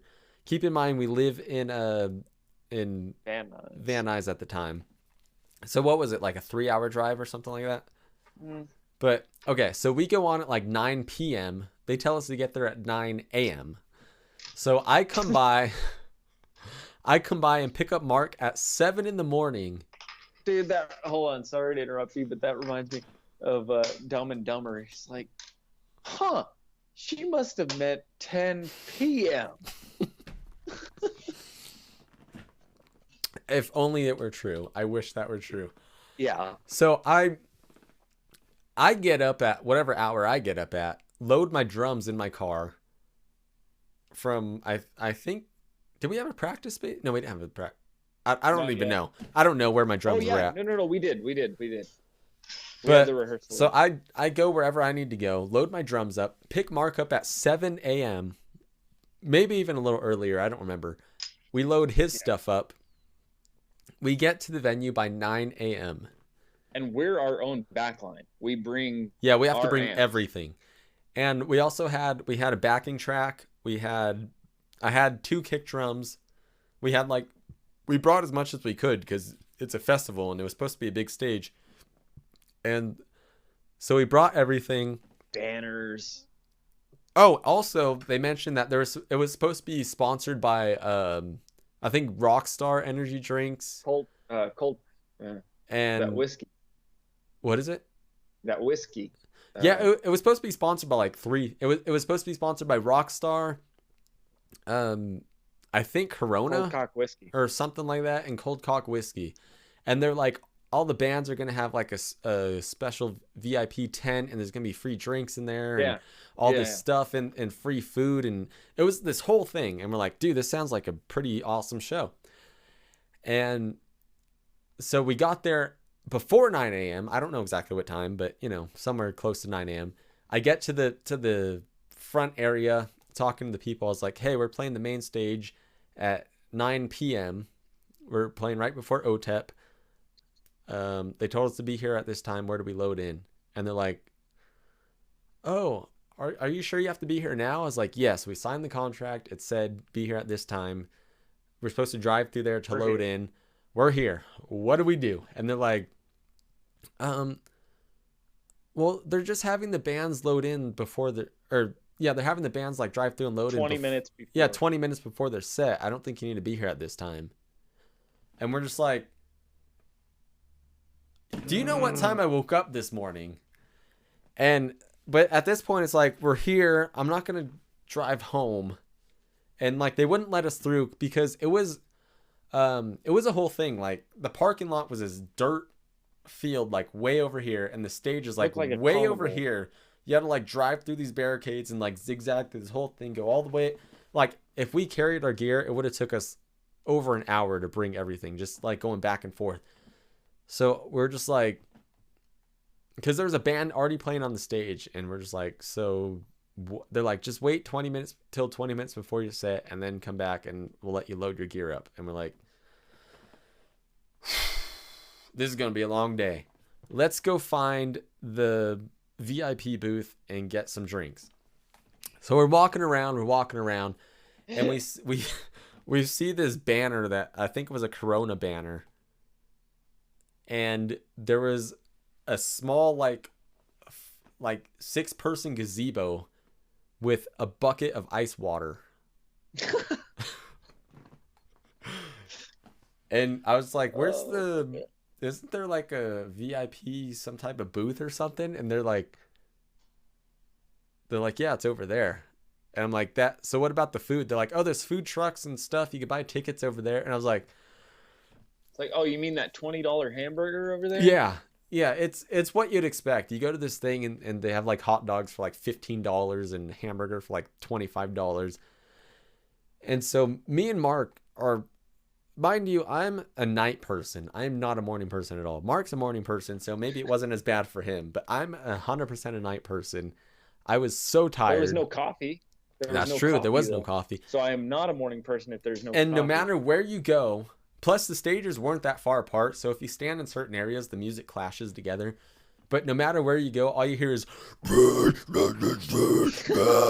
and you know, we're not quite that heavy, so, which I don't mind that music. I can listen to it, but if you're listening to it for 12 hours for the whole day, it gets a little bit much, in my opinion. I can't do that for 12 hours. So anyway, we go check out the main stage to see what that looks like, because obviously we want to see how big it is. We want to see how it sounds like. And there's this band playing. I think the first time we check it out, it was the same stuff, but eventually there's this band playing that sounds very Iron Maiden. I forgot what they're called. Yeah. I forgot what they were called, but they actually sounded really cool. Yeah. But the sound was awful. Like the band themselves sounded good and the song was cool, but like the sound and the mix they had it just sounded awful. And so I went over to go talk to the sound guy, and I wanted to let him know like what all we had, what gear we had, and I wanted him to know we had like a backing track and all this stuff, and to see if he had everything he needed for that. Kind of hint that, dude, this sounds like crap. Yeah, but at this point it was like 11 a.m. So morning, we still had like a good 9 hours to go, or 10 hours to go. And so I told him, I was like, okay, look, so we're going to play here later. I want to ask if you have like auxiliary input. I have the chords and everything. Do you have an input? Because we have an intro track. And he's like, yeah, we got that. And I was like, okay, I have two kick drums. And at the time, I wasn't using the double kick pedal. I actually had like 2 separate kick pedals. Just because the way I had everything set up, it made more sense for me. And so I was just like, I have 2 kick drums, and like they're separate. Do you have 2 kick mics? He's like, yeah, we got all that. And then he basically told me himself, he's like, yeah, I know it sounds like crap right now, but by the time you guys go on, we're gonna have a real sound guy here, and like it's gonna be professional. Everything's gonna sound good. And we have the kick pedal, or the kick mics, and we have the input and all that stuff. And it's like, all right, cool. So, okay, so we were there for about 12 hours, and just no free drinks that we were promised, no free food, listening to all day. And that gets you angry after. Oh yeah, and the overdriven tones and the and all that stuff, and nowhere to go, because like you said, it's Pico Rivera. Like it's a little bit too far to be worth driving back home and coming back later at this point. So we stayed there all day. We checked out as many bands as we can. Didn't like most of them just because it's not our style. And so finally it comes close to time where it's like, all right, we could finally load in. And Um, I think, like you said, I don't think Colton was in the band anymore at this time, but he agreed to Yeah. do the show with us, which was really Yeah. cool. And of He course, showed up 20 minutes before the show, yeah, which is great like for a him. normal person should. And Tyler, being Tyler, showed up pretty close to the set time too. So me and Mark were there all day. But that was on accident. Yeah. No, actually, I think Tyler did show up a little earlier because remember we did that interview too with the voodoo doll thing. Oh, that was right. That Yeah, was a yeah. little weird, Which but is, yeah. that was that was cool, but also kind of weird at the same time. You can also see how dirty and just freaking homeless looking we look Oh by yeah, that point. yeah, We all because we were looked just out all day. Roundy. Yeah, I got dressed up, did my hair, and did my makeup and all that stuff before we left, which was a bad idea. Because by that time, I was just worn out. I probably had like bags under my eyes, and my hair was all flat and stuff. But so finally, it was time for us to load in, and we're just like, all right, let's go do this. So I get in my car, drive up to the thing to get to the stage, and they're like closing the barricades because they had like those like those big old barricades to not let cars through. And I rolled down the window and I was like, hey, what's going on? We need to load in our gear. And they're like, oh, we're closing the barricades because OTEP is showing up, and a lot of people are starting to show up, and we don't want it to be a safety thing, so we don't want any cars driving through here. And I was like, okay, that's fine, but we're going on after this band that's playing right now, and we need to load in our gear. And they're like, oh, I'm sorry, we can't let any cars through, so you're going to have to carry it. And I was like, hold on. No. So I walked away for a second, and I was like, no, I'm not letting this happen. I had enough for the day. I walked up to the dude, and I was yelling at the guy. And if you know me, I'm a very calm guy. I don't get mad, but I was like, look, we've been here. In a more aggressive tone. I'm being a little calm now, just so I'm not yelling into the mic, but just like, I'm like, look, we've been here for 12 hours. They told us, like, we got here when they told us to get here to load in our gear. And they told us to wait until like 20 minutes before our set to drive over there and put our gear in. We're not going to carry our gear because we don't have dollies. We don't have any type of carts. I have a big drum kit. We have Mark's half stack or whatever he had at the time, and just everyone's gear. And it's like, we're not going to carry this stuff because it was a big field. Like, it wasn't just me trying to be a diva. Like, I don't want to carry it like 10 feet. It was a big field. Like, we would have had to carry stuff across thousands of people. And I can't tell you how many yards it was or meters or whatever country you're from. But it was a big field. And I was like, we're not doing this. They told us to wait till this time. We're going to do this. And after like contract. Yeah, exactly. After like 5 or 10 minutes of yelling at people, finally they're like, okay, we'll let you through. Just let us know you're in this band, but you can't drive your car out until after OTEP is done. And I was like, whatever, I don't care. Like, I just want to get my gear over there. I don't care. And so thankfully they let us go, but they had to have like a security escort because there was people and it was dark and they had like lights and it was this whole thing. And I was like, Jesus, dude, this is a nightmare. And so we get there, and then the people, the stage people are like in an uproar talking about how we're late and we're taking too long to set up our gear and all this stuff. And I was like, don't blame me. We got here at like super early. We were trying to set up our stuff, and it was this whole thing. So they're telling us, you got to set up your gear like down here on the floor, and then we'll carry it up. And I was like, that's fine, whatever. So we started setting up our gear and all that stuff. And we brought it up on stage, and sure enough, they had one kick drum mic. They didn't have the other one, which they promised me. It was the same crappy sound guy, and and I'm remembering it. I'm starting to get myself upset again, but because there was so much like in between, I can't even think about that happened right now, but. Like leading and up to then you can't forget the after show brawl backstage. Oh yeah, no, we'll get to that point. We'll get to that point. But so we get our stuff set up. Everyone's like yelling at us and making it like it's our fault. And I'm like, yeah, okay. Like they wanted us to. If we had to carry our gear, we would have got there after our set was over. After our set. So, but anyway, so we load up as fast as we start setting up as fast as we can. We get our stuff on stage. I'm trying to like find stuff because there's like 5 people trying to like carry my stuff on stage, and I'm just like, I don't know where anything is. Trying to set my things up. I'm trying to find the sound guy to find the plugin for the intro tape we had, and all that stuff. And Oh, I was over it. yeah, I was Mark just over it wanted to by that start, point. and I was like, no. We've gone this far. We paid money. We had to do ticket sale. We paid money, whatever we had to do. Like, we're going to do this. And so I got my thing plugged in for the intro tape, and I'm trying to play it, and I don't hear anything. Like, I had a drum monitor. They have the speakers out and everything, and I'm waiting, and the guys, the stage hands or whatever on the side of the stage, like yelling at us, like, you guys need to start. You have to start. We're going to cut into your time. And I was like, I'm waiting for the freaking intro tape, because the intro tape like led into our first song, which at the time we were starting with Gunslinger. But I was just like, I have it playing. It's like this loud, I could almost hear it.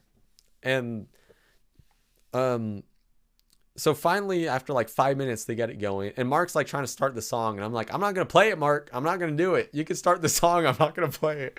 We've gone this far. I'm waiting. And so finally they started playing it.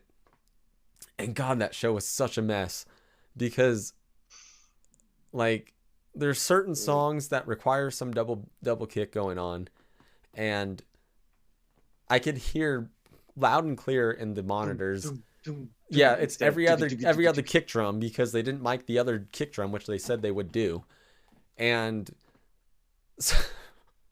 so we're supposed to have, I think it was a 45-minute set, right? Something around there. And we get in about 20 minutes. I think we played three. We played about 15 minutes worth of music. We played three, either 2.5 or 3.5. We did Gunslinger. It was about 3.5 songs. I think we did 3.5 songs. We got to Young Smut, which I don't know if you're familiar with that song, because we don't play it too often anymore. That was when it just... But yeah. So we got to Young Smut, and there's a little pause in the middle. Well, okay. So before that one, though, so you already kind of went over the beginning, which was just nightmare. Oh yeah, I forgot there's other stuff that happened. We did get through the beginning. We got through Gunslinger. First song was fine, although the vocals slowly started cutting out. Yeah, that's what I was gonna say. I forgot the mic wasn't working, and the vocals were cutting out, and people in the crowd were being like we can't hear the vocals. So imagine we had half the kick drum and half the vocals, because they kept cutting out. And then didn't Quentin's amp cut out. His amp cut out completely during the guitar solo. His one and only guitar solo that he had cut out. It was during Machine Gun Charlie. Yeah. And he did the guitar solo for that, and that left side. And I think Colton, he could probably tell you better, but like, I think he said that he cut out too. So I think the whole stage whole side, total left if you're looking at it, but stage right just completely shut off. Yeah, I totally forgot about that. But it was just the whole leading up to the show was a mess. The whole show itself was a mess. The only thing that I enjoyed from that show was can I say where you come in? Can I introduce you? Well, no, I'm not at that point yet. I'm talking about before that. I'm talking about the actual playing the show. So me and Mark do this thing during Machine Gun Charlie, where it's like right before the break / solo part, and I do this thing and I throw him a stick, and then he plays like the little break part with a stick, and then he throws it back to me after that. And I got these light up sticks specifically for that song. I think I played them for the whole show, but I got them for that song. And so we were playing the thing, and this was the first time we ever actually got that right. And I think it was because we had so much room, like there was no roof, and the stage was big enough that, because a lot of times we tried at smaller places like hits the ceiling, Skinnies, or even the Whiskey sometimes, just because like the rafters and the lights and all that stuff, and depending where you're standing, it's kind of hard to do it. But so I had these light up sticks, and we're playing the song, and I throw you the stick, and I get some good air and some good flipping action. You catch it, we do the thing, you throw it back to me, and we did pretty good there. And that was cool. But so then we get to the song Young Smut, which I think was the third or fourth song we played. And like you said, it was like 15 minutes into our set. And so we play through the first half of the song. We get to the break, and it's like, dun, dun, dun, dun, dun, and Tyler says something like, yeah. And then it's supposed to go like into this small like halftime thing. So he does the yeah. And then they're like, okay, thank you guys, you're done. And they cut. Like, excuse me? And they cut the amps out. They cut everything except the mics. So that was their mistake. And so I'll let you introduce it. But so Tyler's just like, so well before that. So Tyler's just like, well, I guess that's it then. No, this is the first time I ever seen Tyler frustrated on stage. He actually took off. He's like, all right, screw it. And he took off stage. And then so I was looking out into the crowd this way, and I was like trying to, I couldn't hear anything. Like you said, they cut everything off. And in my mind, I'm like, dude, we're only 15 minutes in. Something is seriously, seriously wrong. And Tyler already walked off stage. He walked down the staircase, and he's already backstage. And we're still on stage. And I'm looking over on the side of the stage, trying to see what's going on. And then all of a sudden I turn around, and our drummer is not behind the drums. Our drummer is on the lead vocal mic. He's on the lead mic stand. I'm like, oh, that's not normal. So that's not, and it wasn't a Tommy Lee thing like, what's up, guy? It was like, so hold up. I was so fed up with this day and with the people, with this the Spring Meltdown Festival. Yeah, Spring Meltdown Festival. With the stage people, it was such a mess, and I was just so fed up. I was so mad. We had to do ticket sale. We paid for whatever we didn't sell. We were there when they told us the whole story we just mentioned, plus more that I probably forgot, because I know there was stuff that happened in between that I got upset with as well. And they just treated us so bad backstage. But basically they're like, okay, you guys are done. OTEP's here, so they're ready to get on. And like you said, it was like 15 or 20 minutes out of a 45-minute set. Just because that's not how it works. And it was because they were running behind, and because OTEP wanted to go on at their time. So they cut us off after this whole thing. And so normally I'm a very... Can I say for you? Yes. Jake is the most non-confrontational person ever. Like, I will freak out on you if you do something stupid. I will tell you exactly how much I hate you. But Jake, he'll let it go. He's cool. He's calm. Yeah. I'm never an issue. I'm very mellow. I never cuss. I don't get upset. I let things go. But this case, probably the first time in my life, I just had... He's a less groovy Shane. Less groovy. I don't do as much as this, but I'm pretty groovy. And I just had enough, and I got up, like you said, he's just like, I guess that's it, and he left. Already backstage. Mark's like trying to still play, but his amp's cut off. And the other side of the stage was already cut off, as we mentioned earlier. The sound wasn't working. Our second song or something. So I walked up to the lead vocal mic, because I had a mic, but it wasn't the lead mic. I had to be up there in the front of the stage. And I just walked up to there, and I was like, I just have to say... I was like, what? Oh, but actually before I get to that, let me mention, okay, so we talked about how Quentin was with us at this point. This kid, he flew here from Texas. He's 17 years old. He had not graduated high school yet, but he really wanted to be in the band, and he told his mom, like, I'm thinking about dropping out of school to be with these guys, like to be in this band. And she flew to see the show. And this is the first day she's ever seen us or met. I think she took me and Tyler to lunch that day. So like I met her before, but this is the first time she's seen us. And she paid this dude like $1,500 to film the whole thing. It was this whole thing. But so I get up to the front of the mic and I was like, I just have to say,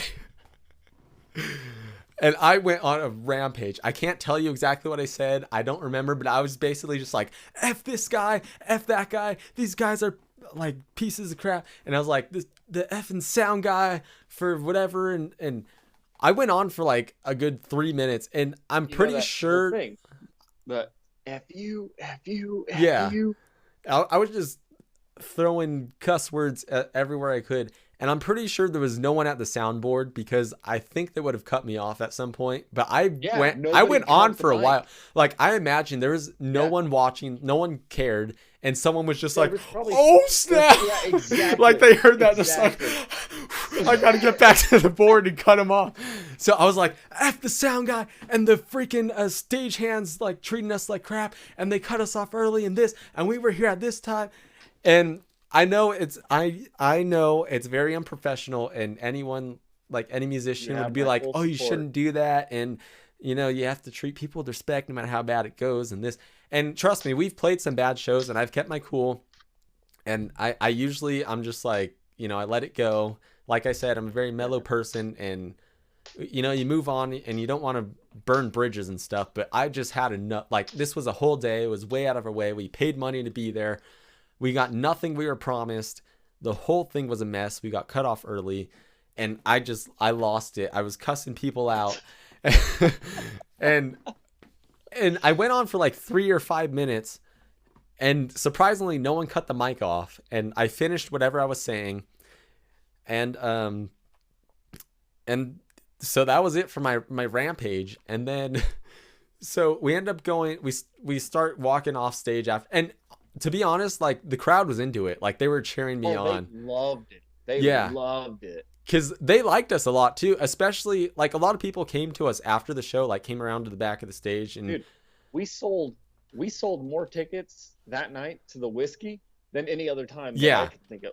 Dude, we sold some tickets that night. People liked it. People liked it a lot, and they were saying like, it was a nice breath of fresh air for the whole festival because, like I said, the whole thing was like all day.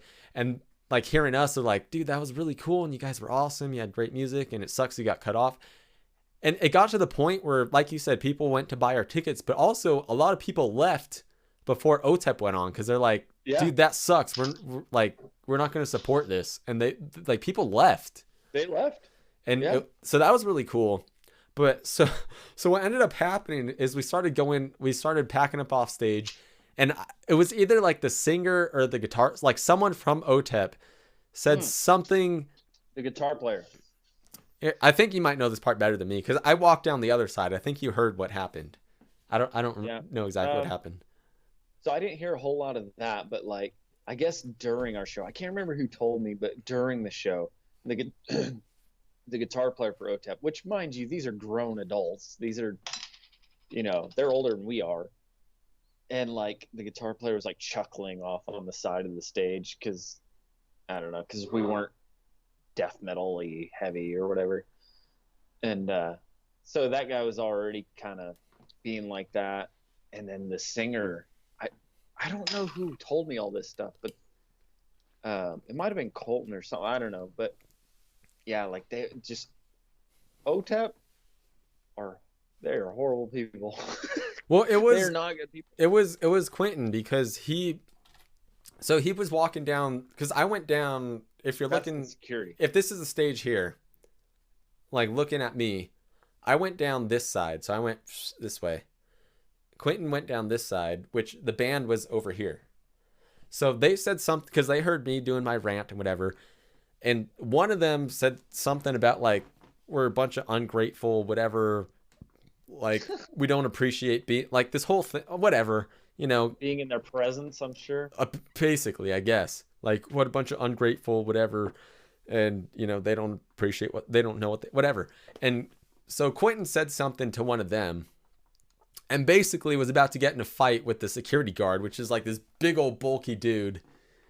Yeah. And it was the whole night was a mess. Even after the show, that I don't know if it was Colton or Tyler, because I didn't know this happened until afterwards. But either Colton or Tyler went over there and you. Okay, well somebody tried to go break it up, and Oh, them? No, I tried. I went in on the part where it was Quentin and Kat, where the security guard was trying to like push them around. oh yeah, the Like part no yeah I know I forgot about that, but yeah I know you were there defending Cat. me and Colton, because we seen that from far away. We were like, "Whoa, Yeah, did because she he had really nothing to just?" do with Yeah, like yeah he tried I pushing her. totally forgot about that. Yeah, so Kat was my girlfriend at the time, now wife, and I didn't know what was going on because I was in this You were rage. dealing with your stuff over there. Yeah, but also the fact that we had to unload our gear, and I had my whole huge drum kit to. So I Yeah, was, and like I said, I was over on this side, and you guys were all on this yeah. side. So like I didn't know what was happening, but I guess like someone, because at the time Kat was kind of like our unofficial manager, kind of like dealt with the bookings and the emailings and stuff, Yeah. because we didn't really know what the heck we were doing at the time. But so she was there backstage with us, and I guess one of the security guards was like getting handsy with her for some reason. Like, like, yeah, like her and Quentin. From what I remember, they were like, he was just like kind of pushing them off, and like, and then me and Colton turned around and seen it. I don't know how hard he was pushing or whatever, but just the fact that he was at all, I mean, Colton kind of looked at each other like, what's, so we went over there and started kind of getting that guy like, hey, what are you, Yeah. get lost, like what are you doing? And it turned into a real like, it turned into a big thing. Yeah, so that was Spring Breakdown. That was a mess. And I'm sorry if you're an OTEP fan, but first of all, we saw them sound check, and they're just a bunch of dickholes. Super divas. Like just like on Super stage, divas. like the singer was just like, she was. I mean, I know that I just said how I was cussing people out and stuff, but that was just in the moment and not having a good day. But like, it was just them being the headliner, just on stage. Like, she was not nice to anybody. During sound check. Yeah, during sound, like no one was there yet. I mean, there was a couple people, but like it was just during sound check. She's like waving the mic around, like in the like right in front of the monitors, and anybody that knows anything about sound knows that's gonna feed back. And she was like yelling at the sound guy, like telling him he doesn't know what the hell he's doing. He's doing it wrong, because she's like, I'm gonna be doing this, so you better fix this. Like, I do this during my show, so it better not be feeding back, otherwise, whatever. I don't know what she was gonna do, but like, they were a bunch of jerks, and they also sound like crap in my opinion. I don't think they sound. Did not sound good. I know there's a lot of OTEP fans, and I don't mean to disappoint anybody, but I don't like them. From personal experience, you're wrong. Yeah, I seen them live. They were not good. But whew, that was a long tangent. Yeah. We talked about.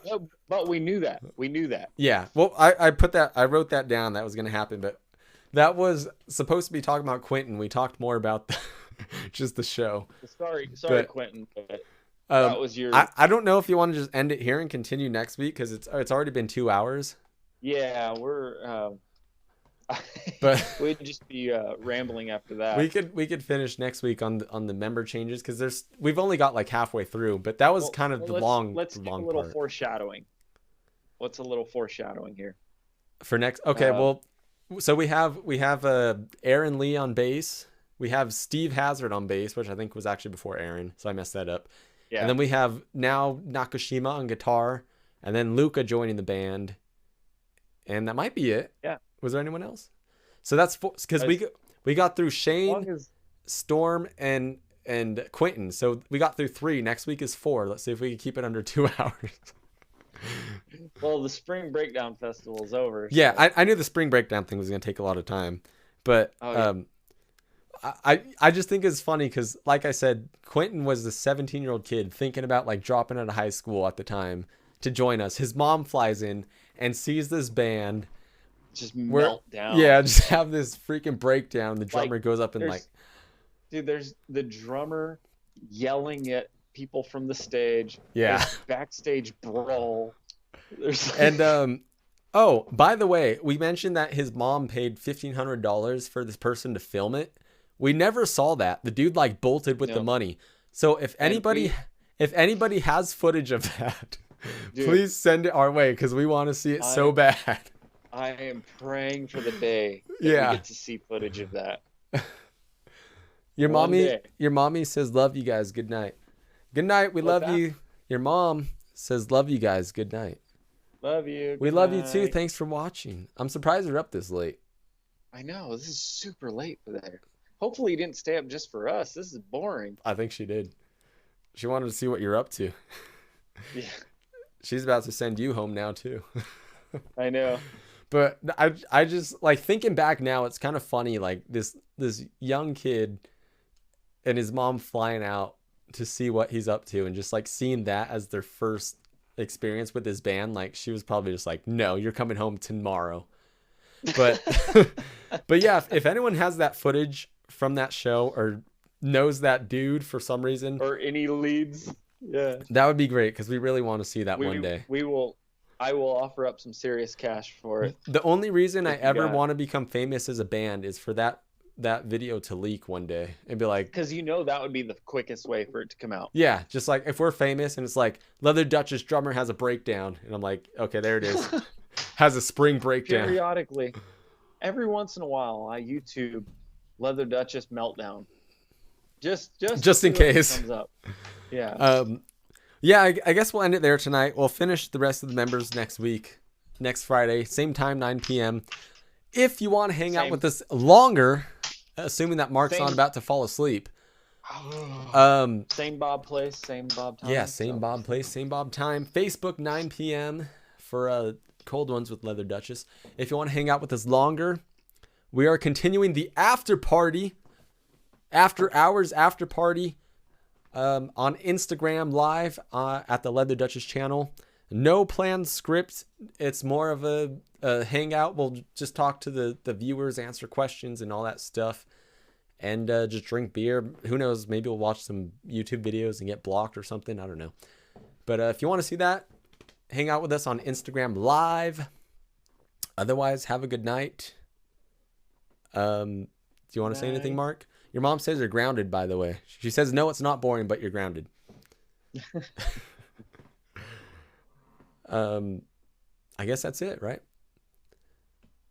I think that's it. All right. So if you want to hang out more, we'll see you on Instagram in about 5 minutes. Otherwise, next week at 9 p.m. here on Facebook. Have a good night. Bye-bye.